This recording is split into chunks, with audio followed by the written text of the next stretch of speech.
Are you a pharmacy aspirant? Are you thinking to get more support beside your classroom? Then stop worrying about all these now, because Pharmacy Guide has come now at your service. If you want to join our team as a teacher and want to share your knowledge with all out there, please email us at pharmacyguide7@gmail.com. Hello everyone, welcoming all of you to my YouTube channel Pharmacy Guide. Myself Sakshar Shah, I'm an assistant professor from the Department of Pharmaceutical Technology, JIS University, welcoming all of you in today's video lecture. In last few days, I have been talking about the cell culture, and I have got a request from some of my friends that to talk about the preparation of cell culture media, and I was also thinking to make a video lecture on it. So let's see what we have for today, because today's video lecture is about cell culture media preparation. Okay, till date what we got to know. Let's summarize a little bit. We have got to know what is cell culture, what are the equipments used in cell culture, how we are going to maintain an aseptic environment in the cell culture, and the basic components of cell culture, different categories of cell culture we have studied, we have gone through till date. Now we will get to know how would we prepare a cell culture. There are different compositions of cell culture which varies according to the specific cell types and their requirements. Okay, so let's talk about I will discuss only one procedure of one category of cell culture. There are few. I will try to come up with those later, but not right now. Okay. So before moving on to this side, I will talk about this side first. So cell culture media is basically available in three forms. Okay. One is powdered form. Powdered form are the most cost effective one. It is least expensive one. Next one is concentrated.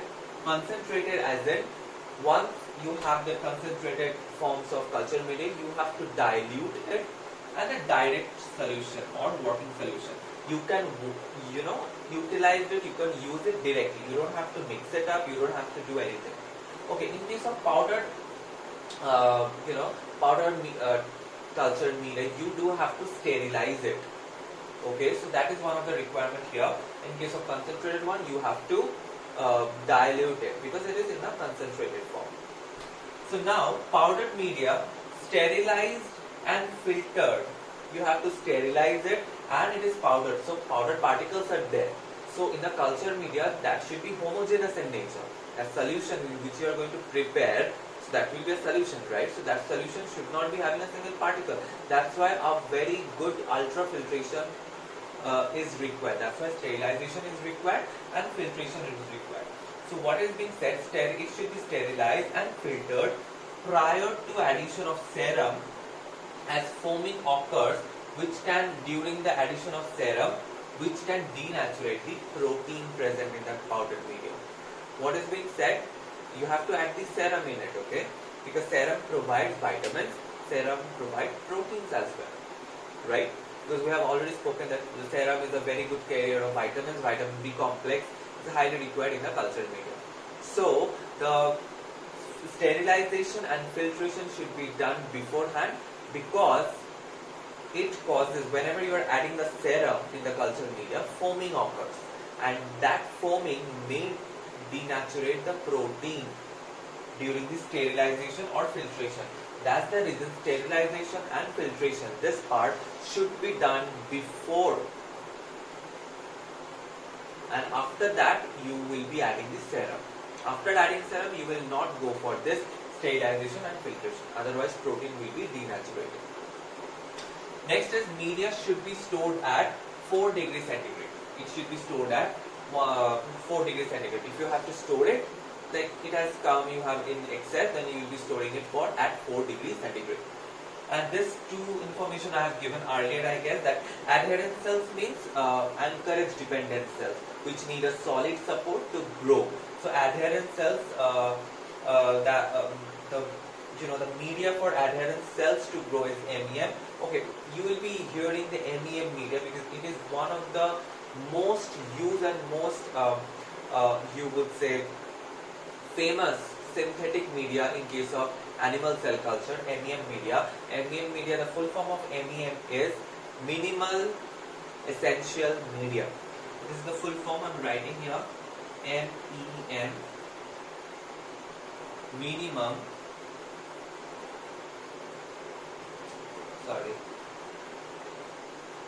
essential medium.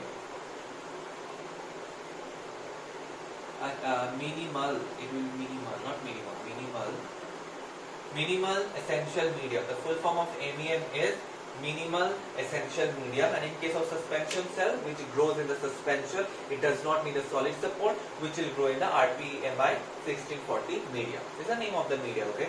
Or it's a category of the media, you could say. Now we'll be moving forward to the procedure using a autoclavable MEM powdered media. So autoclavable minimal essential media we are using to prepare a cultured media, right? So I have described that process. If the type of media we are changing, then the procedure may change a little bit, okay? Not a completely it will change, but little bit it will definitely change. So firstly, what is being done? Firstly, 950 ml of distilled water is being taken in the mixing container, adding powdered medium to room temperature 15 degree to 30 degree.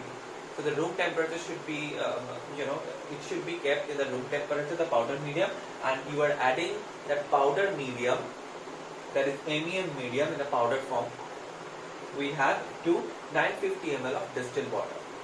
Then you are rinsing the package to remove the stress. What you are doing, you just have separated few ml, like from 950 ml you have separated 50 ml of water just to rinse the packet from where you have taken the media. Just rinsing it, that 1% of the powdered medium should not be lost.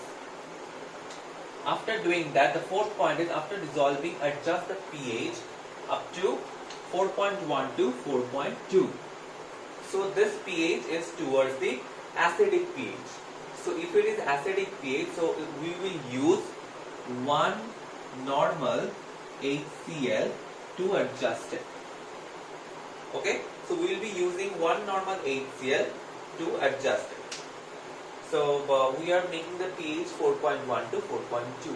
If some of you are thinking that I have already spoken earlier that the media pH should be 7.2 to 7.4. So why I am making the pH this one?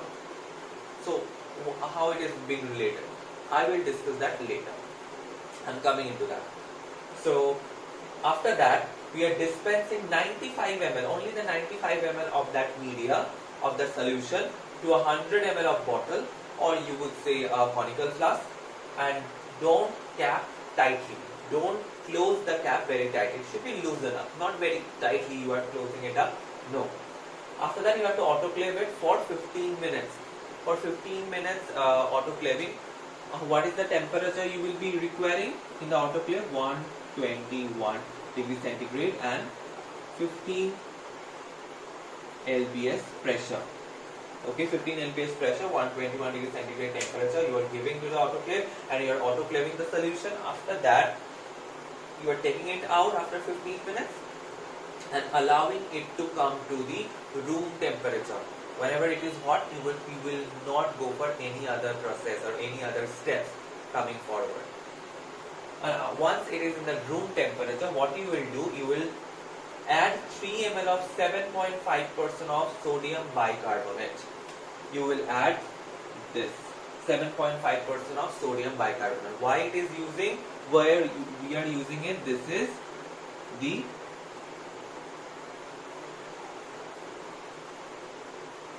buffering system. We have spoken about in the last video, I'm sure, about the buffering system. So NaCO3, 7.5% of sodium bicarbonate, we are adding 3 ml for buffering system. Thus the pH should be maintained. Once it is the pH is given, so it should be maintained. After that, aseptically we are adding L-glutamine and other components. Other components, I think we have to, if we have to add some growth hormones, if you have to add some other kind of amino acid or vitamins or some essential trace elements or minerals, then we will be adding it. But make sure it is in an aseptic condition. That during the addition, that should not be somehow contaminated by the microorganism.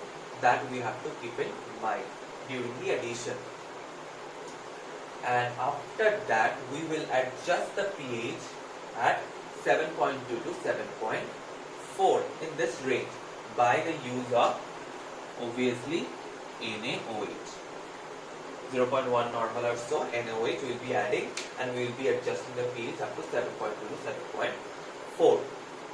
So, and this thing also should be done in a aseptic environment. So you are autoclaving beforehand, and after that you are maintaining the pH, you are adding all those things, the requirements like amino acids and vitamins aseptically. Then at the end you are adjusting the pH 7.2 to 7.4 by using the sodium hydroxide. So this was the process for the MEM medium, powder medium. There is another kind, there are several types of medium. So if we start to talk about that, it will take around 1 hour, 2 hours, 3 hours or so. So there is another kind of medium. Just for give you an example, I'm just telling you. It's not like these two are the only important. Another medium is Livovitz, VITZ L15. Livovitz L15. This is a one type of powder medium. The difference between two is this is already buffered by the free phosphates and amino acids. It is already buffered by free phosphates and amino acid, where it is being buffered by sodium bicarbonate. Okay, this is the basic difference between these two. And the procedure, if you are taking this particular medium, then this portion or this at pH adjustment portion and this autoclave portion will be omitted, and this one also. After adding that, you will be aseptically adding all those things, and later on you have to adjust the pH. The middle portion, in case of this particular medium, will be omitted. Okay, there are several other kind of medium. You can search, you can go through some of the reference book, so you can find out. But this is the basic procedure if you are going for cell culture media preparation. So I hope you have understood, and today's video was helpful to you, or this will help you in your syllabus, if that is there in your syllabus. I mean, if the cell culture media preparation is there, but the most important thing is that you need to have the idea about it, because procedures will be a little bit different from one to one, but if you have the idea, you will be able to grab it. So today's video is up to this much. I hope you are liking my videos. I request all of you to subscribe my channel Pharmacy Guide, and if you have not done till yet, please do subscribe, and please share it with your friends, with your colleagues. I'm sure they will also be benefited the way you are being benefited. And put your comment whether you are liking it or not, which kind of topic you would like to have a lecture video, and what is your feedback, the general feedback. You can please put that in the comment section. That is really important for me to improvise those things in my video. That will be really helpful. Thank you so much. Keep watching my channel. Have a good day. Bye.